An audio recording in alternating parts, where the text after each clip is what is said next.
चलिए श्रृंखला को शुरू करते हैं। हम लोग क्या चला रहे हैं? हिंदी साहित्य ऑप्शनल, जिसमें कि हम अभी केवल सिलेबस ही डिस्कस कर रहे हैं। पेपर फर्स्ट डिस्कस हो चुका है और उसके बाद पेपर सेकंड आज हम लोग डिस्कस करेंगे। सिलेबस डिस्कस करेंगे, उसके बाद क्या है उसका एक एक करके फिर कंटेंट में आएंगे, है ना। चलिए एक बार डायग्राम बना लीजिए। पेपर ऑप्शन चल रहा है ना, हिंदी साहित्य, ठीक है।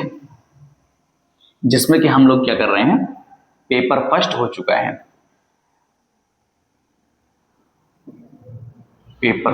चुका है, ये कंप्लीट है और पेपर सेकंड हम लोग डिस्कस करेंगे। पेपर सेकंड, ठीक है। आराम से चलिए, धीरे धीरे चलिए, स्थायित्व से चलिए, मजे से चलिए। कई बार होता क्या है, यूपीएससी की जर्नी में, जब आप यूपीएससी की जर्नी में आते हैं पहली बार में ही, मतलब कि आपको लगेगा कि 2 महीने में जब शुरुआत करते हैं, नए बच्चे जो होते हैं, नए इतने वाले है ना, वो आते हैं तो जो शुरुआत करते हैं क्या करते हैं, सोचते हैं कि एक हफ्ते में 1 सब्जेक्ट, दूसरे हफ्ते में 2 सब्जेक्ट, ऐसे करेंगे। फिर एक दिन लगे कि यार तो मतलब बहुत ज़्यादा टाइम बच रहा है मेरे पास, मतलब इस टाइप की फीलिंग आएगी। लेकिन जब कुछ लोगों से और मिलेंगे जाकर के, पता चला कि 5 साल बीते हुए हैं, 6 साल बीते हुए हैं, कुछ हुआ ही नहीं, तो डाउट आता है कि गड़बड़ी कहाँ हुई है ना। तो इस डाउट में और जो ये जल्दीबाजी में, दोनों के बीच का जो एक सामंजस्य है, हमें इसको बनाकर रखना है कि बहुत जल्दी भी नहीं करना है और बहुत देरी भी नहीं करना। टाइम से अपना सिलेबस कंप्लीट हो जाए, टाइम से चीजें हो जाए और फिर उसके बाद एग्जाम दीजिए, अच्छा परिणाम आ जाए। अच्छा, ये तो अपने हाथ में नहीं होता है। अगर ऐसा होता तो फिर परिणाम कौन नहीं चाहता अच्छा। बेरोजगारी ऐसी थोड़ी होती है। बेरोजगारी होने के कुछ तो कारण है ना, जो आंकड़े आते हैं, जो आप देखते हैं, अपने चारों तरफ भी देखते हैं तो आपको दिखता होगा कि कोई अपना जैसे मिल जा रहा है, जो भी काम कर रहा है, तो या कितने लोग तो वर्क ढूंढ भी रहे हैं, नहीं मिल रहा है। तो जब बेरोजगारी है, कुछ तो कारण हुआ इसका। तो और इसी कारण में क्या होता है कि चीजें गड़बड़ हो जाती हैं, है ना। तो इसलिए मतलब चीजें को मतलब संतुलित वे में लेकर चलना, बहुत जल्दीबाजी नहीं। यूपीएससी का सिलेबस अगर किसी ने कह दिया कि वास्ट है तो है, ठीक है। आइए पॉइंट देखते हैं, फिर उसके बाद बातें होती रहेंगी हमारे। देखिए मैं इस चीज को मान के चलता हूं कि आप इंटीग्रेटेड तैयारी कर रहे हैं। जैसे अगर आप हिंदी साहित्य पढ़ रहे हैं, बीच बीच में थोड़े थोड़े एग्जाम्पल कुछ अच्छे लेते जाएंगे, बीच बीच में मोटिवेशन की बातें लेते आते रहेंगे, जुबान पर रहेंगे, कोई नहीं, नैतिकता की बातें लेते आए, जो आपका पेपर 4th है, निबंध की बातें चर्चा करते रहेंगे, जो कि अपने आप में ही 250 नंबर का है। तो आपको मतलब लगेगा कि हाँ ठीक है, समझदारी थोड़ी डेवलप हो रही है, मतलब यहां से, है ना। चलिए पेपर सेकंड में कौन सा है? पहला खंड क, ठीक है। खंड का, इसमें सबसे पहले कौन आते हैं? अच्छा, खंड का में क्या डिस्कस है? यह है आपका पद्य साहित्य। क्या है? पद्य साहित्य, कविता, है ना। कविता यही चीज है, जब आप इंटरेस्ट के लिए पढ़ते हैं बड़ा मजा आता है, जब सिलेबस के लिए पढ़ते हैं बड़ा कष्ट होता है। लेकिन हम ट्राई करेंगे कविता पढ़ करके मजा आ जाए आपको। जैसे पहले कौन कवि हमारे यहाँ पर है? सबसे पहले हमारे यहाँ पर कवि हैं कबीरदास। कौन है? कबीर को अगर आप नहीं पढ़ते हैं तो आप फिर क्या पढ़ेंगे? वैसे तो कबीर को वैसे ही लोग मतलब शुरू से ही पढ़ते आते हैं, सिलेबस में शुरू से ही दिखने लगता है ना। गुरु गोविंदो खड़े, काके लागे पाए, बलिहारी गुरु आपनो, गोविंदियो बताए। मतलब अलग लेवल है ये, मतलब कबीर का जो है ना, एक तो तक एग्जाम के लिए पढ़ने का आपको मतलब मजा आना चाहिए। और यूपीएससी का एक निबंध आपने वो देखा होगा, निबंध का क्वेश्चन आया होगा कि सफलता कोई लक्ष्य नहीं है, है ना। आप सोच रहे हैं कि या कहिए खुशी, कोई लक्ष्य नहीं है कि आप सोच रहे हैं कि आईएएस बन जाएंगे, खुशी मिल जाएगी, ना मिलेगी भाई, ना मिलेगी। आपको ये लगेगा कि मिल जाएगी, लेकिन नहीं मिलेगी। और फिर कहाँ मिलेगी? जो सफर है, यूपीएससी जो सफर है, मतलब जो आप पढ़ाई करते, तैयारी करते, इसमें जो आपको मजा आ रहा है ना, ये आपको याद आएगा उस दिन। और जिस दिन आपको याद आएगा, जब आप सेलेक्ट होते हैं, आपका रिजल्ट आता है, और जब आपको ये याद आएगा ना, ये मजा आता है। इस सफर आप सोच सोच करके मजा लेते हैं। और अगर आप ये सफर को ही एंजॉय कर रहे हैं, फिर आप मतलब कभी दुखी नहीं हो सकते, मतलब ये है। तो कबीरदास जो आप पढ़ते हैं, आपको कभी कभी लगता है कि ये हिंदू की बात करते हैं, कभी कभी लगता है आपको मुसलमान की बात करते हैं, कभी कभी लगेगा गुरु की बात कर रहे हैं, मतलब सभी डायमेंशन, ऑलराउंडर। मसी कागज छुयो नहीं, कलम गई नहीं, सुना होगा, मजेदार चीज है। तो आराम से एक एक डिस्कस करें, क्योंकि अभी सिलेबस डिस्कस कर रहे हैं, तो मेन पॉइंट डिस्कस करें, ठीक है। कबीर में क्या पढ़ना आपको? कबीर में पढ़ना है कबीर ग्रंथावली। क्या पढ़ना है? कबीर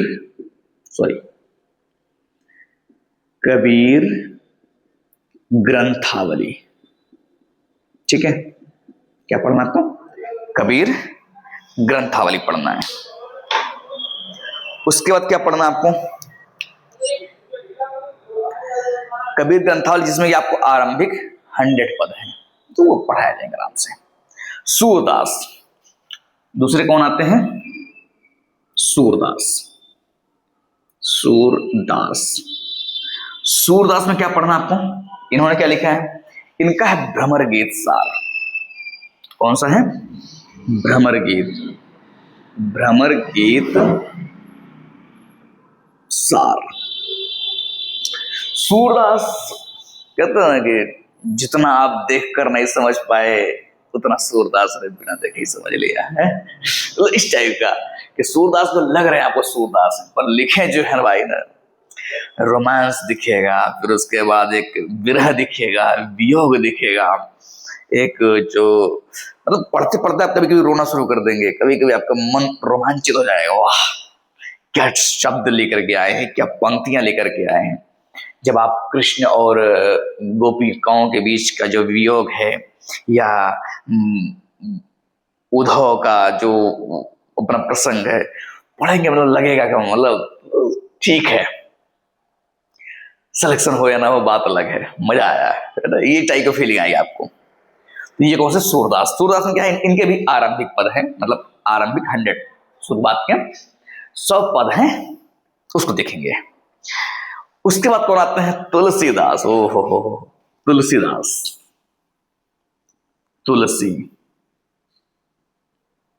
तुलसीदास इनका कौन सा है? इन्होंने क्या लिखा है? तुलसीदास के बारे में आप भी शुरू से, ये सब ऐसे कवि हैं ना कि आप इनके बारे में मतलब शुरू से पढ़ रहे होंगे, शुरू से मतलब जान रहे होंगे कि हाँ इनके बारे में कुछ तो कहानी। आप तो मतलब क्लास अगर आप 10th पढ़े होंगे, तो इसमें अगर होगा तो आप जो है इनके बारे में जीवनी भी रट के जाते थे, 2-4 याद करके जाएंगे, फिर उसके बाद उसी में से 2-1 आ जाएगा, लिख देंगे, काम हो जाएगा। और लिखे भी होंगे, ऐसा भी नहीं लिखे होंगे, है ना। कई बार ऐसा हुआ कि इनके डेट ऑफ बर्थ पर मैच कर नहीं कर रहा है, कई बार उल्टा पलटा लिख दिए, किसी की रचना कुछ है उसको कुछ और लिख करके आए हैं, या कई बार ऐसा इनका जो जब ये पैदा हुए, जब वो पैदा हुआ, मिसमैच, मतलब अलग अलग हो गया, मतलब कि इनका उनका उनका उनका हो गया, ऐसा हो गया। तो ऐसी गलती आप किए होंगे, लेकिन अब उसी पुरानी यादों को संजोते हुए इनको फिर से पढ़ना है यूपीएससी की जर्नी में, ठीक है। तो तुलसीदास में कौन पढ़ना आपको? एक तो पढ़ना रामचरितमानस, वाह, रामचरितमानस, मानस पढ़ना है। और क्या पढ़ना है? और एक आपकी बहुत फेमस है इनकी कवितावली। क्या? कवितावली, ठीक है। रामचरितमानस में भी आपका कौन है? सुंदरकांड है ना, जामवंत के, सुना होगा। ये सब ऐसे है आप मतलब कि बस थोड़ा सा आंख खोल कर रखिए, मजा आएगा आपको। आंख खोल कर रखिए, कान खोल कर रखिए, दिमाग खोल कर रखिए, तब लगेगा हाँ मतलब कहीं कहीं से रिलेट हो रहा है। तो इसमें है सुंदरकांड, और कवितावली में क्या है? उत्तरकांड है। आपको कई बार इस पर क्वेश्चन बनेगा कि कवितावली और सुंदरकांड में क्या डिफरेंस है, इसमें इनका सेंस क्या रहा है, तुलसीदास जब इसको लिख रहे थे तो क्या मूड, किस मूड से लिख रहे थे, या कवितावली लिख रहे थे तो किस मोड से लिख रहे थे, ये सब उसके बारे में डिस्कस होगा। ठीक है, और ये तो पता ही होगा, ये सब भक्ति साहित्य के कवि हैं, है ना, भक्ति साहित्य के कवि हैं। तो यहां पर आप देखेंगे कबीर, सूरदास, तुलसीदास, दास, है ना। अब एक आते हैं कौन, जायसी। जायसी के बारे में भी आप शायद पढ़े होंगे थोड़ा मोड़ा। जायसी, है ना, मलिक मोहम्मद जायसी। इसमें तो भाई एक एक रचना है इनकी बहुत फेमस, कौन सा, पद्मावत, है ना। पद्मावत लव स्टोरी है, मतलब अलग लेवल की लव स्टोरी है। पद्मावत, क्या है नाम है इसका, पद्मावत। ठीक है, पद्मावत में क्या पढ़ना आपको, सिंहल द्वीप खंड और नागमती वियोग खंड पढ़ना है। नागमती का वियोग देखेंगे तो आप मतलब बताएंगे, आराम आराम से बताएंगे। क्यूरियोसिटी होती है ना कि क्या होगा इसमें, नागमती वियोग कर रही है, क्या वियोग होगा उसमें, भाई रोएगी, है ना। कहीं वियोग का मतलब ये है कि मतलब जहां पर योग नहीं हो रहा है, ऐसा कुछ है क्या। ठीक है, और उसके बाद कौन आते हैं, बिहारी। वाह भाई, ये सब आप नाम सुन करके ही मतलब आपको मजा आ रहा होगा कि बिहारी को पढ़ना है, और थोड़ा सा मतलब आराम से पढ़ाया जाएगा तो और अच्छा लगेगा और मजा आएगा। बिहारी, है ना, बिहारी। बिहारी में क्या पढ़ना है, बिहारी की एक रचना है और बहुत फेमस है ना। लेकिन यहां पर क्या पढ़ना, बिहारी रत्नाकर, बिहारी रत्नाकर, है ना। इनका कौन सा फेमस है, बिहारी सतसई, उसी में सब कुछ जो है संग्रहित है। तो हमें क्या पढ़ना है यहाँ पर, बिहारी रत्नाकर। ये बहुत अच्छा काम किए कि अपने नाम से ही मतलब लिख दिए हैं, बिहारी रत्नाकर। ठीक है, बिहारी रत्नाकर। और कौन आते हैं, इनके भी जो है शुरू के 100 दोहे, 100 दोहे, 100 दोहे पढ़ाए जाएंगे, इसमें दोहे हैं। और अब आते हैं मैथिली शरण गुप्त। पढ़ा होगा ना पीछे, क्लास कौन से, भारत भारती के एक खंड जब आप पढ़े होंगे, वो वाला जो लक्ष्मण जी बैठे होते हैं और श्री राम और मतलब पंचोटी में सब होते हैं, है ना, चारु चंद्र की चंचल किरणे, सुना होगा। तो ये किसका है, मैथिली शरण गुप्त का। 6th पॉइंट कौन है, मैथिली शरण गुप्त। इनका कौन सा पढ़ना है आपको, भारत भारती पढ़ना है।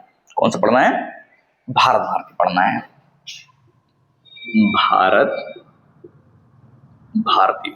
बहुत फेमस इनकी रचना है, इन पे इनको पुरस्कार मिला था। कौन सा पुरस्कार मिला था, सर्च करिएगा इसे, है ना, कौन सा पुरस्कार इन्हें मिला था इसी भारत भारती पर।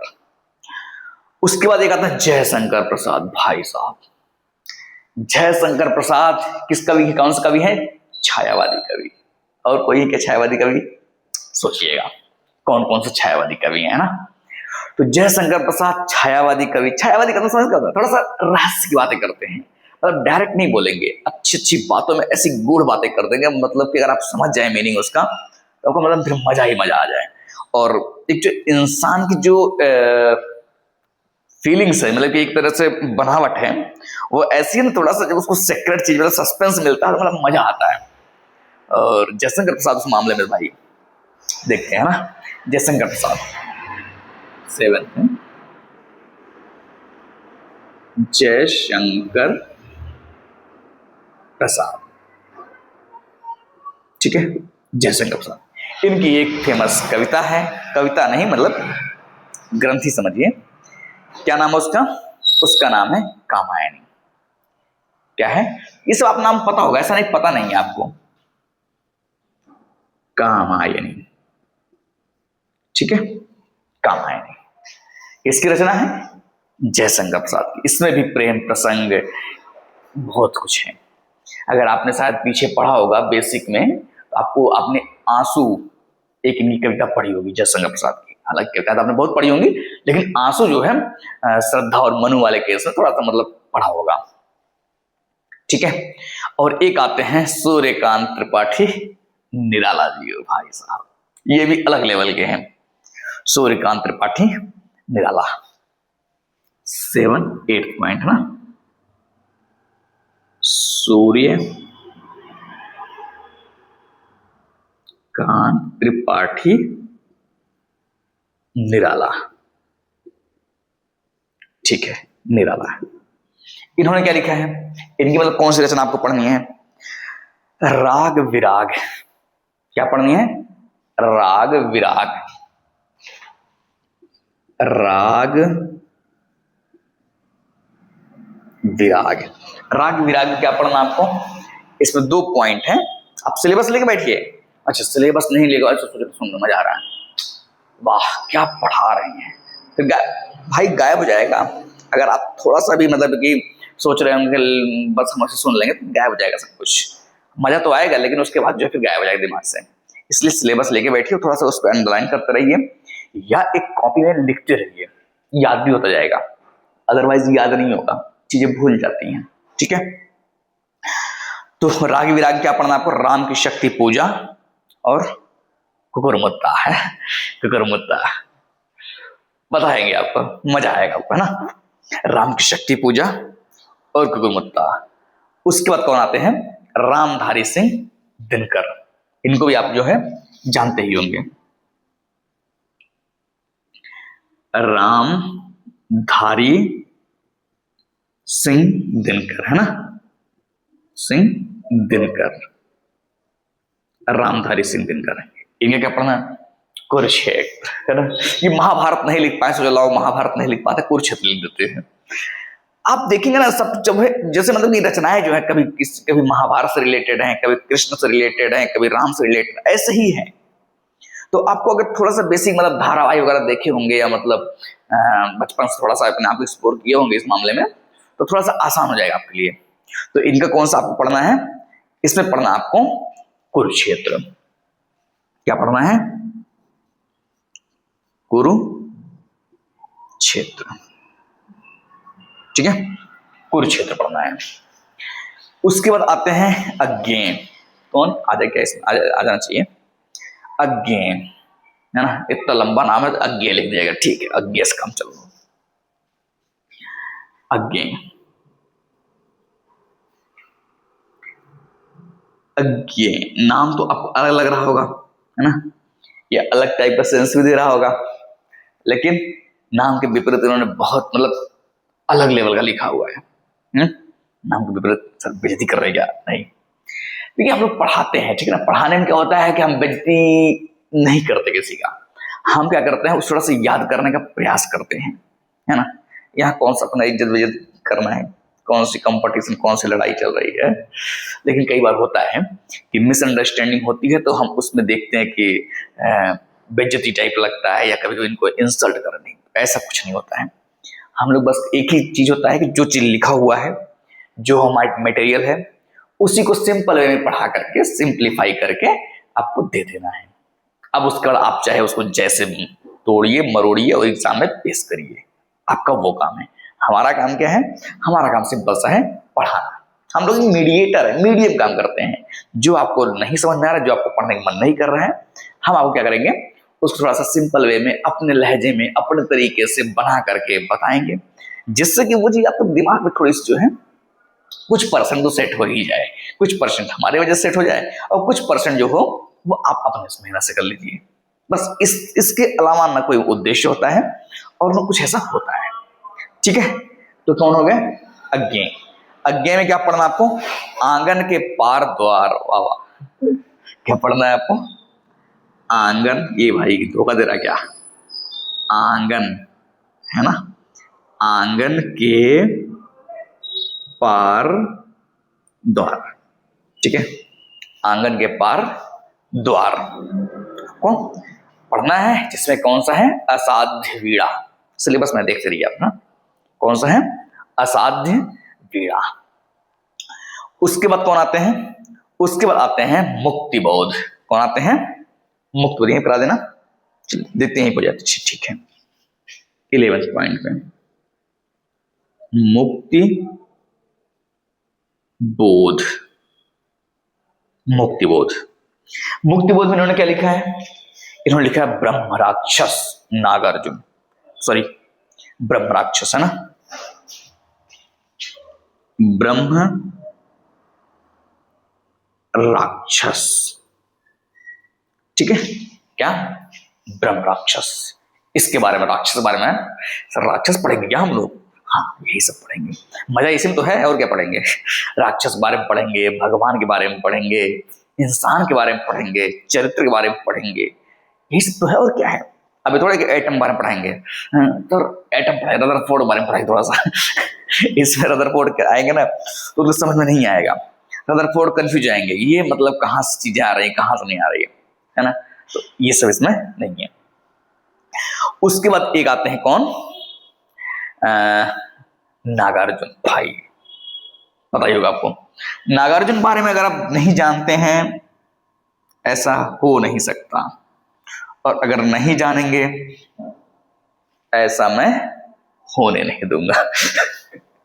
तो नागार्जुन के बारे में आपको क्या है? पढ़ना है। नागार्जुन ने क्या लिखा है? थोड़ा मोड़ा आपको पता होगा, नहीं पता हो तो बताते हैं हम। क्या लिखा है?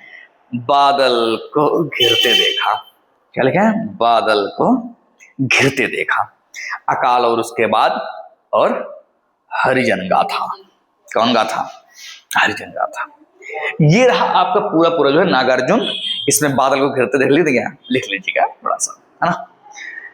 ये रहा आपका खंड क, जो कि क्या था? ये था पद्य साहित्य, है ना। क्या था? पद्य साहित्य। अब हम किस पे डिस्कस करेंगे? अब हम डिस्कस करेंगे गद्य साहित्य, खंड ख। ठीक है, पद्य साहित्य और पद्य साहित्य हो चुका, आराम से इसको करते रहिए। उम्मीद है थोड़ी थोड़ी सिलेबस के बारे में जानकारी हो रही होगी, हमें पढ़ना क्या है और कैसे पढ़ना है, इसके बारे में भी आगे डिस्कस किया जाएगा। पहले क्या है, आपको ये बस पता हो जाए कि सिलेबस में हमारे है क्या। ये जो महान धुरंधर लोग हैं, इन्हीं के बारे में पढ़ना ही, केवल फालतू के साहित्य पढ़ना है, बोरियस टाइप का। पेपर फर्स्ट ईयर बोरियस है थोड़ा सा, मैं मानता हूँ इस चीज को, मतलब कोई दो राय नहीं है। पेपर सेकंड तो इंटरेस्टिंग है, बहुत बड़ा भी है सिलेबस, है ना। तो हम लोग किस डिस्कस करेंगे? खंड ख। खंड ख में क्या है? गद्य साहित्य, है ना। खंड ख में क्या है? गद्य साहित्य पढ़ेंगे हम लोग। गद्य साहित्य, गद्य साहित्य। अच्छा, राइटिंग समझ में आ रही होगी, ऐसा नहीं बहुत ज्यादा खराब राइटिंग लिखी जा रही है कि मतलब समझ में नहीं आता है, नहीं, समझ में आ रही होगी। अब ऐसा तो है नहीं कि एकदम मिला दिया आप सर। अच्छा, ऑफलाइन में यार बड़ी समस्या होती है इस मामले में। सर थोड़ा थोड़ा सा ये क्या लिखे हैं, ये क्या, मतलब इस टाइप की फीलिंग मतलब लगती है यार, ये नहीं कर रहा मतलब कि जो है, मतलब अब आप कुछ गद्य लिख रहे हैं, अब आप ये क्या, ये क्या बना हुआ है भाई, ये तो समझ जाइए, है ना। साहित्य, है ना, गद्य साहित्य। पहला पॉइंट कौन है? कौन हो सकता है? सोचिए, गेस करिए, पहला कौन हो सकते हैं? भारतेंदु, है ना। भारतेंदु हरिश्चंद्र। इसमें क्या पढ़ना आपको? भारतेंदु हरिश्चंद्र क्या पढ़ना है? वो पढ़ना आपको भारत दुर्दशा, क्यों, है ना, भारत दुर्दशा पढ़ना है। क्या पढ़ना है? भारत दुर्दशा, भारत दुर्दशा। ठीक है, किसने लिखा है? भारतेंदु हरिश्चंद्र ने। अब एक आता है मोहन राकेश का। मोहन राकेश ने क्या लिखा है? आषाढ़ का एक दिन। पढ़िए तो मजा आ जाएगा। आषाढ़ का एक दिन। अच्छा, अभी आप सुन रहे होंगे, टाइटल सुन रहे हो, आपको नाम लग रहा है, क्या लिखे होंगे? आषाढ़ का एक दिन में क्या लिख देंगे भाई, पढ़िएगा। हालांकि मैं तो इसे बताऊंगा ही, स्टोरी किसका है? मोहन चंद्र करमचंद गांधी। कौन है? मोहन राकेश। क्या है इसमें? आषाढ़ का की। सर आप क्या कर रहे हैं, ये की लिख रहे हैं। आषाढ़ का एक दिन, ठीक है, आषाढ़ का एक दिन, सही लिखा है। उसके बाद एक आते हैं कौन? रामचंद्र शुक्ल। सुना होगा नाम, नाम नहीं सुना ऐसा हो ही नहीं सकता। थर्ड पॉइंट कौन है? रामचंद्र शुक्ल। रामचंद्र शुक्ल, इन्होंने क्या लिखा है? रामचंद्र शुक्ल ने क्या लिखा है? चिंतामणि। कौन? चिंतामणि। चिंतामणि के भाग एक पढ़ना आपको, चिंतामणि, ठीक है, चिंतामणि आपको। ऑफलाइन वगैरह आप होते तो आपके पास ये जो है ऑप्शन होता कि यहाँ पर जो बेचते हैं आपको फायदा मिलता है उसका। बगल में बैठे बैठे आप जो है अच्छा चलो आओ कुछ खा के ही ले लेते हैं। क्लास ऐसी ही है, ऐसा नहीं कि मतलब कि पैक एकदम, नहीं सुनाई देता, पता चलता है आपको। ये तो रिकॉर्डिंग करने के लिए ऑनलाइन थोड़ा सा करना पड़ता है ना, ठीक है। ये हो गई चिंतामणि। कविता क्या है? श्रद्धा भक्ति। उसके बाद एक पढ़ना आपको निबंध निलय। क्या पढ़ना है? यहां कर देंगे, यहीं कर देते हैं 4 पॉइंट पे, निबंध निलय। क्या करना आपको? निबंध निलय पढ़ना है। निबंध निलय, ठीक है। कितनी बार बोले? कौन संपादक इसके? डॉक्टर सत्येंद्र। तो एक तो ये निबंध निलय। उसके बाद एक आते हैं कुछ नाम है, वैसे ध्यान रखिए। बालकृष्ण भट्ट, प्रेमचंद, गुलाब राय, देखिए सिलेबस में आपका है। हजारी प्रसाद द्विवेदी, रामविलास शर्मा, अज्ञे, ये लोग। मेन पॉइंट एक कौन है जिनको आप भूल नहीं सकते, भुलाना चाहेंगे लेकिन भुला नहीं पाएंगे, उनका नाम क्या हो सकता है? गेस करिए, गेस करेंगे, अनुमान लगाइए। सर आप हिंदी पढ़ा रहे थे, इंग्लिश को बातें क्यों कर रहे हैं? अनुमान लगाइए। इनका नाम है प्रेमचंद। कौन है? 5th पॉइंट ना, प्रेमचंद। क्या भाई साहब, प्रेमचंद। और प्रेमचंद क्या पढ़ना आपको? प्रेमचंद का क्या पढ़ना आपको? गोदान पढ़ना है। मतलब गोदान न पढ़े ऐसा कैसे हो सकता है? जिसको जो है पॉपुलैरिटी ही गोदान की वजह से मिली हो, वो नहीं पढ़ेंगे कैसे मजा आएगा फिर? तो गोदान पढ़ना है। और इनको जो है कहानियां पढ़नी है आपको, जो इन्होंने अच्छी अच्छी कहानियां लिखी है, मतलब मजेदार मजेदार कहानियां, मजेदार, जो आप इनको जो आदर्शवाद से यथार्थवाद में लेके जाती है, वो कहानी आपको पढ़नी है। किसका? प्रेमचंद का। उसका तो कहते हैं प्रसाद। प्रसाद को जानते होंगे। सही, प्रसाद कौन है? जयशंकर सुना नहीं सुना? अभी अभी चर्चा करके हम लोग आ रहे हैं ना पद्य में। क्या? प्रसाद का। प्रसाद क्या पढ़ना है?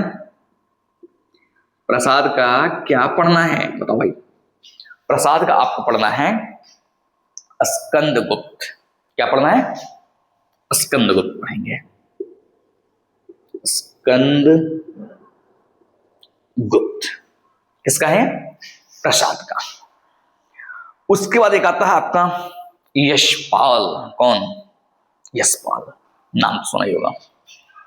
ये सब छोटे छोटे दिख रहे हैं ना, छोटे इसलिए है नहीं बेसिकली। आप ये मत समझिए छोटे छोटे हैं तो इतने बस काम हो जाएगा।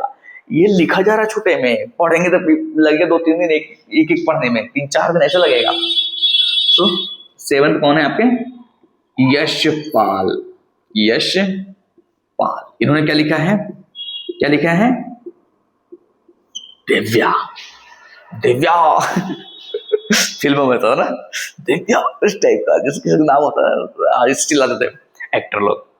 तो यशपाल का क्या है? दिव्या। और एक आते हैं कौन? इनका किधर नाम ही नहीं ले पाएंगे, नहीं ले पाएंगे, ले लेंगे सर हम नाम तो अपना भी नहीं ले पाते। ठीक है। क्या? फणीश्वरनाथ रेणु। कौन? फणीश्वरनाथ रेणु। फणीश्वरनाथ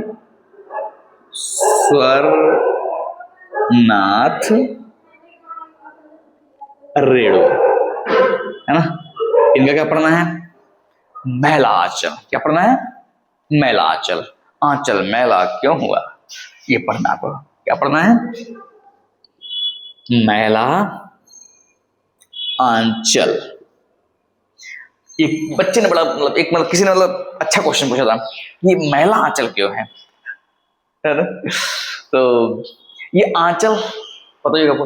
आंचल समझते क्या होता है? एक तो माँ का आंचल होता है, एक आंचल होता है जिसको क्षेत्र बोलते हैं, इस टाइप का है, समझेंगे आराम से।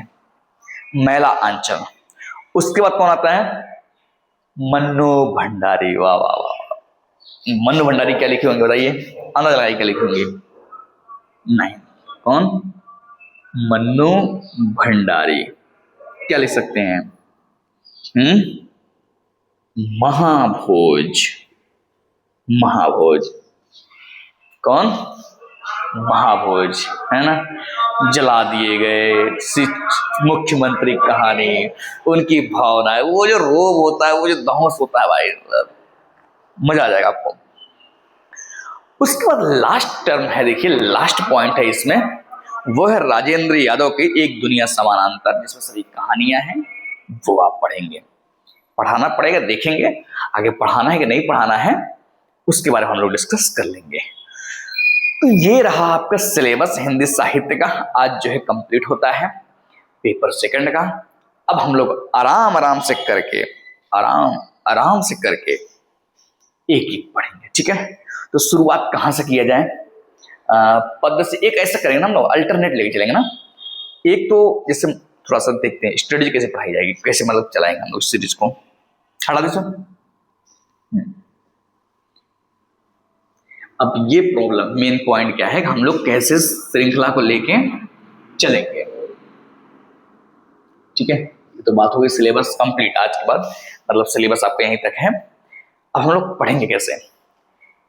एक आपके पास पेपर फर्स्ट है, जिसमें आपको क्या है, पेपर फर्स्ट में है क्या है, पेपर फर्स्ट में है आपका जो है हिंदी साहित्य के बारे में, हिंदी भाषा के बारे में, लिपि के बारे में, ये सब बातें हैं, ठीक है।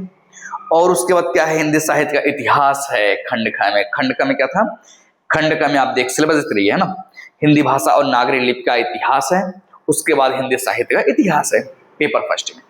और उसके बाद क्या है, देखिए पेपर सेकंड में क्या है, पेपर सेकंड में आप देखेंगे पद्य साहित्य और गद्य साहित्य। मतलब क्या, मतलब जैसे एक तो है इतिहास, ठीक है, इतिहास, हर किसी का अपना एक इतिहास होगा, है ना, हर किसी का अपना एक इतिहास होगा। जैसे मान लीजिए कहानी है, कहानी का इतिहास होगा, उपन्यास है, उपन्यास का इतिहास होगा, कविता है, कविता का उपन्यास मतलब इतिहास होगा, इस टाइप के इतिहास होंगे। तो हम कोई भी टॉपिक शुरू करने से पहले इतिहास देख लेंगे, और फिर उसके बाद आ जाएंगे इस पे उसकी रचना पर। रचना है ना, रचना जी, रचना के बारे में डिस्कस किया जाएगा।